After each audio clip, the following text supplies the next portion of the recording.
Hi, everyone, and welcome to Mindful of Christ YouTube channel. So today I'm going to talk about healing. I'm going to address the question of why haven't I been healed? And also the question of I thought I've been healed. Why have my symptoms come back? So these are both questions that many believers ask at some point in their lives, whether you're going through a sickness, whether it's short term or long term, whether it's been for months, years, even decades, and that you've heard and you know the word of God says that you are healed, and you're questioning why. So I'm going to go through these bit by bit in today's video. So firstly, I'm going to start with my own story, just briefly. So you may have heard or you may have seen my testimony, my story of neurocardiogenic syncope. Had it for 24 years. And about 3 or 4 years ago, this lady on the bus told me I was healed. Since that day, I got rid of my wheelchair, I'd come off my meds, I'd been going out and about on my own, I'd taken my kids on their first holiday abroad. I even went to a speakers conference over in Vegas from the UK on my own last year as well. So I well and truly believed and was thanking and praising God for my healing. So, August this year, I was away with some friends and I had a really bad episodes which put me in the hospital local to where we were. So it was actually 105 miles away from my home. And I was in there for 10 days, only to be told that the syncope, the neurocardiogenic syncope, had returned. So obviously, this led to all sorts of mixed feelings. I was angry with God. I was asking why. I was distraught that this was all back, and I knew what this meant for my life because having had it for so long, I knew that it was limiting. I've spent so many periods of time not being able to get out the house on my own, not being able to do things that a parent I felt should do. And that was an issue that went through my mind that I've had to deal with in the past. In the past, I went through depression alongside the syncope. And the Lord's really helped me with that and deal with that. Hence the ministry based on Romans 12:2, be transformed by the renewing of your minds. So the ministry has stemmed from all of that and that testimony and that healing, which is incredible. And that's all been God's leading. And so when the symptoms came back again, the enemy tried getting in with, oh, you, what does this mean for your ministry? You can't help other people now. You can't even help yourself. Why would God do this to you? And I would have people that weren't believers say to me, how can you still believe in God now? So the enemy was really trying to do one. But yes, I had a good few days, even a week or so, cross with God and asking him why. I had first few days, I didn't even know how to pray. It was help me, God, and a couple of minutes praying in tongues because that's all I could manage. My own thoughts just couldn't comprehend, couldn't understand what was happening. But soon, quickly, I know that God is consistent. Sickness and illness is not of God. I know that my faith in him, my relationship with God, far more exceeds anything else on this earth, including any symptoms of past issues or sickness. He is above all things. So I asked him all these questions. I asked him my whys. And I spoke to him on the level I was at. He knew exactly how I was feeling, but he wants us to speak to him about how we're feeling. So I offloaded to him. He knew those thoughts and what was going on in my mind. But you know what happened? He met me exactly where I was.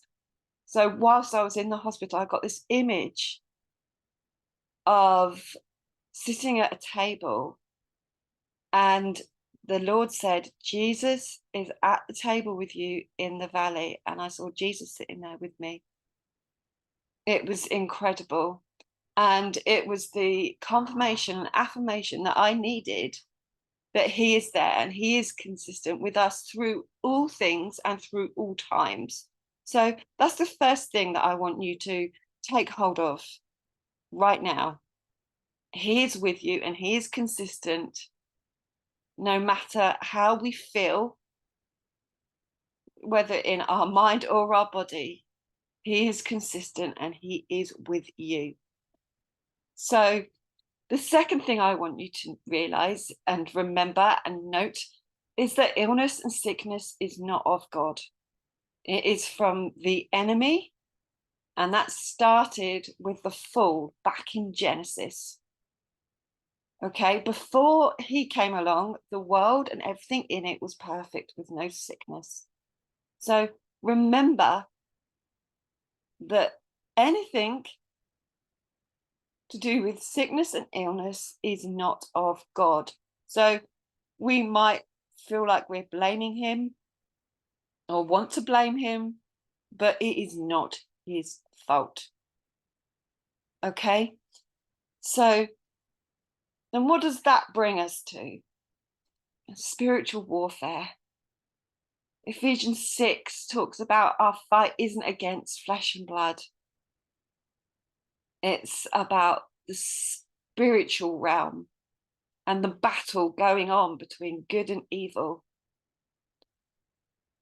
Okay, so the enemy might bring us those symptoms and plant those thoughts in our mind that we aren't healed, those thoughts of doubt and fear and questioning, not just questioning our healing and the promise that God has told us that we are healed.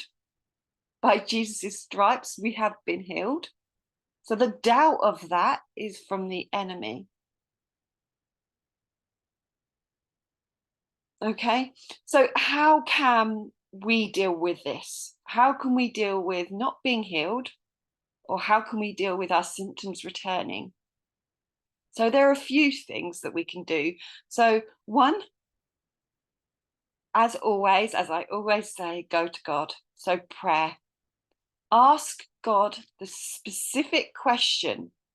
Ask, what is the reason for this? What is happening here, Lord? What do I need to learn from this? What are you trying to tell me? So whether this is from the enemy or from our own doing, we can always go to God and he will always talk to us. He will always answer us. It's important to have that quiet time with the Lord and listen to his response to our questions. So ask him the reason. Ask him if there's anything that we've opened the doors to. Ask him if there's been any thoughts or behaviors or sin on our part, and ask him what we are to learn or to take from this situation or experience. Okay, so that's the first step. And then the second is faith.